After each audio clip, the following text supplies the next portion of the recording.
Et comment, ça va? Quelque part dans les océans du Nigeria, un groupe de voyageurs profite du paysage environnant, tandis qu'une jeune fille observe l'eau. Soudain, son père, Gong, la surprend par derrière, essayant de la taquiner à propos des monstres qui vivent dans l'océan. En réalité, il célèbre l'anniversaire de la jeune fille, et l'homme a décidé de lui offrir un talkie-walkie. La fille n'est clairement pas impressionnée par le cadeau et s'éloigne, déçue, tandis que la foule applaudit en voyant les dauphins sauter dans l'eau. Mais personne ne remarque que les animaux fuient une créature géante cachée sous l'océan. Très vite, le monstre frappe le bateau, projetant tout le monde au sol, tandis que l'embarcation commence à pencher. Toutes les personnes tombent à l'eau et Gong tente désespérément de sauver sa fille. Il parvient à la tenir pendant qu'il voit une ombre géante nager dans l'océan et tous deux finissent à l'eau avec les autres passagers. Un moment plus tard, Gong reprend connaissance et réalise le chaos autour de lui, mais ne trouve pas sa fille. Il commence à la chercher frénétiquement et à sa grande surprise, entend sa voix par le talkie-walkie. Rapidement, les gens remarquent qu'il y a d'autres survivants de l'autre côté et tentent de leur faire des signaux. Gong parvient à voir sa fille au milieu de la foule et décide de la rejoindre immédiatement. Mais un inconnu l'en empêche, sentant que quelque chose ne va pas. Tandis que les survivants crient vers les autres, tous réalisent qu'une chose immense bouge derrière eux, révélant un serpent géant qui se dresse au-dessus de tous. Les gens hurlent aux survivants de fuir, tandis que le monstre charge les humains et les projette dans les airs. Le père court immédiatement vers sa fille, alors que le serpent continue à dévorer les gens et à les envoyer valser dans les airs. Gong avance parmi les corps qui tombent, mais un inconnu le retient, tentant de lui sauver la vie. La fille regarde son père une dernière fois, juste avant d'être avalé d'un seul coup par le monstre, poussant l'homme à hurler de douleur. Le serpent géant engloutit les humains et décide de quitter les lieux, tandis que les survivants se regroupent, dévastés par l'attaque, cherchant du réconfort les uns auprès des autres. Gong continue de pleurer la mort de sa fille, mais à sa grande surprise, il commence à entendre un signal dans le talkie-walkie et décide de partir à la recherche de la jeune fille immédiatement. Heureusement, beaucoup d'autres personnes choisissent aussi de participer à la mission de sauvetage, y compris un homme barbu nommé Mao, qui décide de mener les volontaires dans la chasse à la bête géante. Le groupe s'enfonce dans la forêt malgré les avertissements sur les dangers de la mission. La panique éclate rapidement lorsqu'ils s'aperçoivent qu'aucun téléphone portable ne fonctionne. Soudain, un homme est tiré de la foule et tout le monde comprend qu'il y a un problème. Ils sont chassés comme du gibier. Tous commencent à fuir la zone, sauf un homme trop lent pour réagir, qui est attrapé par un tentacule géant et entraîné vers la mort. Pendant ce temps, le serpent géant retourne à son nid et commence à recracher toutes les personnes qu'il avait avalées, formant une montagne de corps sur le sol. La créature pousse un rugissement furieux avant de quitter l'endroit pour chercher plus de nourriture, et étonnamment, certains survivent à ce processus. Le second du navire est le premier à se réveiller, mais il réalise vite qu'il est presque impossible de s'échapper en voyant l'énorme trou dans le plafond. Il aperçoit alors une autre personne parmi les corps et la sauve immédiatement. C'est un homme d'affaires d'âge moyen. Le second continue à sauver d'autres survivants de l'attaque jusqu'à ce qu'il trouve la fille de Gong qui, heureusement, est toujours en vie. Il essaye de demander de l'aide aux autres, mais beaucoup ont peur ou sont égoïstes, comme l'homme d'affaires qui ne pense qu'à fuir. Le marin trouve une autre femme au sol, mais elle est grièvement blessée et semble également paralysée. Pour aggraver les choses, le second est choqué de voir d'innombrables œufs dans la caverne. L'homme tente d'examiner les objets, mais il est arrêté par la fillette, qui lui dit que les œufs peuvent éclore à tout moment. Les gens perdent espoir en réalisant qu'ils vont probablement mourir bientôt, et l'homme d'affaires saisit une pierre pour tenter de tuer les bébés serpents avant leur naissance. Cependant, l'homme s'arrête brusquement, sentant des vibrations venant de l'intérieur de l'œuf, alors qu'un serpent géant rampe derrière les coquilles, obligeant tout le monde à courir pour sauver sa vie. Le groupe court vers un rocher et essaie de se cacher derrière, tandis que le monstre sort lentement et se dirige directement vers les humains. Avant que le serpent ne les attaque, il remarque rapidement la femme paralysée au sol et change aussitôt de cible. La créature se jette sur la victime sans défense qui continue de crier à l'aide, mais les autres ont peur d'intervenir, ce qui entraîne sa mort. En même temps, le groupe continue d'avancer vers le centre de la forêt, suivant les traces laissées par la créature, mais ils ne trouvent que mort sur leur passage. Après des heures à chercher le monstre, ils finissent par perdre sa trace et finissent également par se perdre. Alors qu'ils tentent de décider quoi faire, Mao remarque un liquide noir coulant des arbres voisins. Peu après, le vieil homme décide d'allumer une cigarette, mais finit par incendier tout l'endroit, car le liquide noir est extrêmement inflammable. Heureusement, Mao parvient à éteindre les flammes, bien que tout soit suffoqué par la fumée. Mais les choses échappent rapidement à tout contrôle.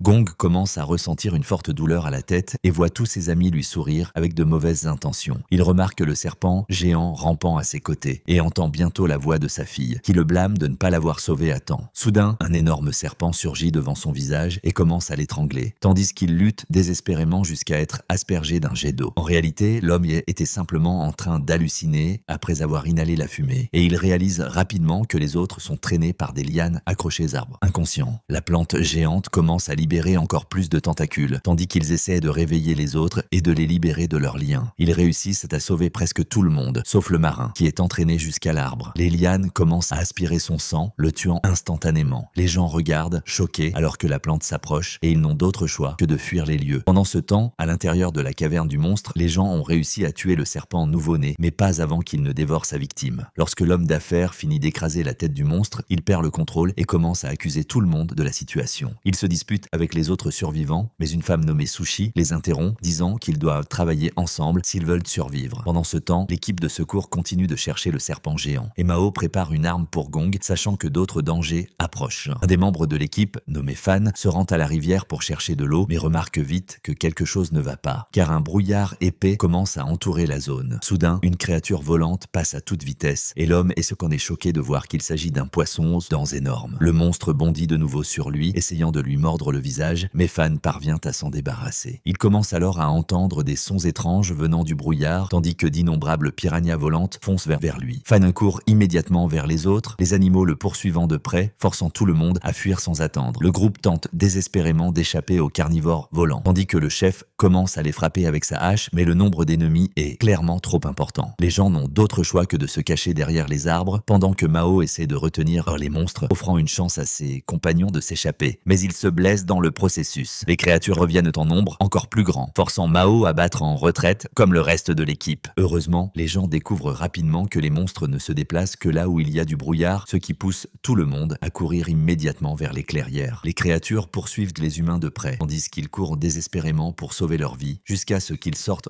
enfin de la brume et échappent aux attaques. Ils se jettent au sol pour éviter les animaux et voient les nombreux poissons tomber sur eux, mourant rapidement sans le brouillard. Avant même de pouvoir se reposer, Mao trouve une empreinte géante au sol, qui ne peut appartenir qu'à une énorme créature. L'homme regarde autour de lui avec inquiétude, réalisant qu'ils sont toujours en danger, tandis que Fan remarque un liquide collant sur son épaule. Il lève lentement les yeux vers l'arbre et reste figé en découvrant une créature géante ressemblant à une limace colossale. Les gens sont stupéfaits par la taille du monstre, tandis que le garçon du groupe militaire commence à lui lancer des pierres, mais s'arrête immédiatement lorsqu'un tentacule géant saisit l'insecte. La créature est tirée en un éclair et tous comprennent qu'un danger encore plus grand se cache dans la forêt. Soudain, un monstre gigantesque bondit dans les airs et atterrit juste à côté d'eux, se révélant être un énorme crapaud qui pousse un rugissement furieux envers les humains. Le groupe tente de fuir immédiatement tandis que l'énorme crapaud projette sa langue et attrape le vieil homme, le tirant en arrière. Il s'agrippe rapidement à un arbre pour se sauver, permettant aux autres de courir vers lui afin d'essayer de le ramener. En réalisant que la force collective ne suffit pas contre la créature, le garçon du groupe militaire tente de couper la langue, mais se brûle avec le sang du monstre. Heureusement, Mao s'élance sur le champ de bataille avec une lance aiguisée et la jette contre l'ennemi, atteignant son œil avec précision. Cela pousse la créature à relâcher immédiatement sa victime, se tordant de douleur, ce qui donne à tout le monde une chance de fuir. Le monstre bondit une nouvelle fois dans les airs, tandis que les gens courent désespérément pour leur vie. La créature traverse la forêt grâce à ses bonds et se précipite vers les humains, mais elle est soudain attrapée par le serpent géant. Tous regardent, terrifiés, alors que le monstre dévore le crapaud tout entier avant de tourner son attention vers le groupe, les forçant à fuir de nouveau. Ils courent à travers la forêt en essayant d'échapper au serpent géant, qui parvient rapidement à isoler le garçon du groupe militaire et le vieil homme, tous deux blessés lors du combat précédent. Les deux se jettent immédiatement dans la forêt dense, tandis que le monstre avance vers eux, mais il ne parvient pas à passer entre les arbres. Fan tente de sauver le groupe en distrayant la créature, ce qui pousse le serpent à détourner son attention vers lui et à le poursuivre à travers le champ. Il tente de dévorer l'homme, mais Fan parvient à s'échapper à temps, réussissant à semer le monstre parmi les plantes. Les autres courent aussi vers les arbres et tentent de s'y cacher, mais la créature géante s'approche rapidement de l'endroit où il se trouve. En peu de temps, elle arrive près du garçon du groupe militaire, reniflant l'air, l'effrayant tellement qu'il perd le contrôle de sa vessie. Son pire cauchemar devient réalité lorsqu'il se rend compte que le monstre le fixe, l'obligeant à supplier désespérément pour sa vie. Malheureusement, la créature ne comprend pas le chinois et le dévore aussitôt. Tout le monde est sous le choc de la mort de leur ami, ce qui pousse le groupe à fuir leur cachette, poursuivi une fois de plus par le monstre. Ils atteignent finalement une falaise et sautent dans l'eau en contrebas, ce qui fait perdre la trace aux yeux du monstre. La boue parvient à dissimuler la chaleur corporelle des humains, les rendant pratiquement invisibles. Le serpent géant n'a d'autre choix que de quitter la zone, permettant au groupe de survivre de justesse. Peu après, les survivants dans la caverne commencent à entendre des vibrations, ce qui les pousse à faire semblant d'être morts, car la créature revenue déposer ses proies. Cependant, le serpent géant remarque le corps de son petit mort et rugit furieusement avant de quitter la caverne, pris de colère. Les gens se relèvent et l'homme d'affaires semble avoir perdu la raison en essayant de survivre, tandis qu'il réalise que les autres œufs sont sur le point d'éclore. Peu après, d'autres D'autres serpents sortent des coquilles et rampent lentement vers les humains qui courent vers la sortie en laissant la jeune fille derrière. Contre toute attente, le petit serpent n'attaque pas la fillette immédiatement, car elle essaie de communiquer avec l'animal. Elle réussit à montrer à la créature qu'elle n'est pas de la nourriture, lui faisant croire qu'elle est sa mère. Pendant ce temps, les autres luttent désespérément pour s'échapper, poussant l'homme d'affaires contre les lianes, mais il les repousse violemment, ce qui déclenche la colère du monstre. La créature fonce sur les survivants en fuite et attrape une victime malchanceuse, l'étranglant jusqu'à la mort. L'homme d'affaires parvient à s'échapper, mais ne tente pas d'aider l'autre et décide de fuir seul. La créature avale rapidement la pauvre victime, et tout espoir semble perdu pour les autres. Au même moment, les secouristes trouvent un étrange bâtiment au milieu de la forêt et décidant d'y entrer pour s'abriter. Rapidement, ils découvrent qu'il s'agit en réalité d'un laboratoire avec le squelette d'un soldat d'un autre temps. En fouillant dans les livres, ils découvrent la vérité. Les scientifiques réalisaient des expériences sur les créatures de l'île, ce qui les a transformés en monstres. Par chance, Mao trouve un dispositif de communication dans le bâtiment et parvient à fabriquer des batteries à l'aide de produits chimiques pour allumer l'appareil. Il commence à envoyer des signaux en morse en direction de l'océan, espérant que l'équipe de secours captera l'appel. À la surprise générale, l'homme d'affaires surgit dans le laboratoire et le groupe l'interroge immédiatement au sujet des autres survivants. Mais il ment effrontément, affirmant que tous sont morts depuis longtemps, anéantissant complètement les derniers espoirs du groupe. Gong sort, errant désespérément, tandis que Mao tente de l'en empêcher. Mais l'homme s'effondre au sol en larmes, sans plus d'espoir. Le lendemain matin, tout le monde se réveille, effrayé par le bruit d'un hélicoptère, suggérant que le signal a bel et bien fonctionné. L'homme d'affaires court immédiatement dehors, tandis que Gong n'ose pas encore se réjouir, mais finit par recevoir un signal de sa fille juste avant le départ. Le groupe court vers l'hélicoptère en état de panique, mais l'appareil ne parvient pas à repérer les survivants, cachés sous le couvert de la forêt. Gong court prévenir les autres de la transmission de sa fille, tandis que l'homme d'affaires continue de prétendre que tout le monde est déjà mort. Le groupe commence à douter de Gong et pense qu'il a perdu la tête, mais change d'avis dès qu'ils entendent la voix de la petite. Le menteur s'enfuit aussitôt, poursuivi par le vieil homme qui exige de savoir ce qu'il a fait des autres. Gong comprend que sa fille est proche et part en courant avec les autres pour retrouver les survivants, alors que davantage de serpents naissent et s'approchent des filles. Pendant ce temps, l'homme d'affaires atteint une clairière et est rapidement repéré par l'hélicoptère qui s'approche. Soudain, le monstre géant bondit vers l'aéronef et le détruit complètement, laissant l'homme en état de panique. Il tente de s'éloigner, mais est rattrapé par le vieil homme qui exige de savoir où sont les autres. Pourtant, le grand-père n'est pas de taille contre la créature et il est violemment projeté au sol avant d'être lentement étranglé jusqu'à ce qu'il cesse de bouger. Pendant ce temps, les survivants sont encerclés par les bébés affamés, mais ils sont rapidement sauvés par le serpent qui croit que la fille est celle de sa mère. Cela donne à tout le monde une chance de reculer. Lorsqu'ils entendent la voix du père depuis le plafond, il a enfin retrouvé leur cachette. L'homme court jusqu'à l'entrée et voit enfin sa fille, parvenant à lancer une liane pour sauver le groupe. Les serpents se rapprochent rapidement des filles, alors que le père tente de les tirer vers le haut, mais doit s'arrêter. La grande créature est revenue au nid, rugissant avec fureur contre lui. Mais Mao surgit au bon moment et frappe l'œil du monstre avec sa lame. La bête se tord de douleur, laissant à Gong l'occasion de continuer à tirer les filles, pendant que Mao affronte seul la créature en esquivant ses attaques. Cependant, le serpent se remet vite et attaque de nouveau Mao, mais il est immédiatement touché par une lance lancée par Fan, qui atteint son autre œil. Mao voit cela et commence à couper les lianes de l'arbre jusqu'à activer un piège qui propulse violemment la créature en arrière, percutant aussi Gong. L'homme essaie désespérément de retenir sa fille, mais le vice-capitaine surgit et la saisit par en dessous. Contre toute attente, il la repousse vers son père, se sacrifiant dans le processus et permettant aux filles de survivre. Gong réussit à tirer les survivants vers le haut, tout le monde se retrouve enfin, et il découvre que Sushi était en réalité la petite amie de Fan. Avant que les gens puissent se détendre, le monstre reprend lentement conscience une fois de plus, forçant les humains à fuir immédiatement la zone. En même temps, l'homme d'affaires reste caché et essayant de sauver sa propre vie, mais trébuche ironiquement sur le corps du vieil homme et tombe à nouveau dans le nid de la créature. Rapidement, tous les petits commencent à l'encercler et l'étranglent jusqu'à la mort avec leurs énormes corps. Pendant ce temps, Gong réussit à conduire les survivants jusqu'au champ, mais Mao comprend qu'ils ne peuvent pas fuir éternellement. Il décide de rester avec Fan pour attirer l'ennemi et donner une chance aux autres de s'échapper. Le monstre fonce immédiatement vers les survivants, tandis que Mao court droit sur le serpent, mais manque de peu d'être tué lorsque la créature le frappe violemment. Mao se relève rapidement et attaque la bête avec sa hache, mais le coup est inefficace et il est projeté par la queue du monstre. Heureusement, Fan parvient à sauver son compagnon et tous deux s'enfuient dans la direction opposée pour attirer la créature vers la forêt. Le serpent géant les poursuit avec fureur alors qu'il retourne vers les arbres avec les liquides inflammables. L'équipe tente de se cacher immédiatement pendant que la créature rampe dans la zone cherchant ses proies. Le monstre gigantesque s'approche lentement par derrière les arbres et finit par repérer Fan, se préparant à le dévorer. Heureusement, Mao surprend la créature et la prend au dépourvu, provoquant sa fuite en réalisant qu'il s'agissait d'un piège. L'homme trempe la torche dans le liquide inflammable et court derrière le serpent géant. En même temps, Gong décide d'aider les autres et dit à sa fille de s'enfuir avec l'autre fille. Il commence à courir dans la direction opposée, mais voit bientôt d'autres hommes apparaître et lui crier de fuir, ce qui lui fait comprendre qu'il commet une grave erreur. Gong se retourne immédiatement, juste à temps pour voir le monstre s'approcher de sa fille et la dévorer d'une seule bouchée. Il décide alors d'affronter seul la créature afin de venger sa famille. Il court vers la créature et tente de la transpercer, mais échoue lamentablement et est projeté comme une poupée. Le serpent géant l'encercle rapidement, tandis que Gong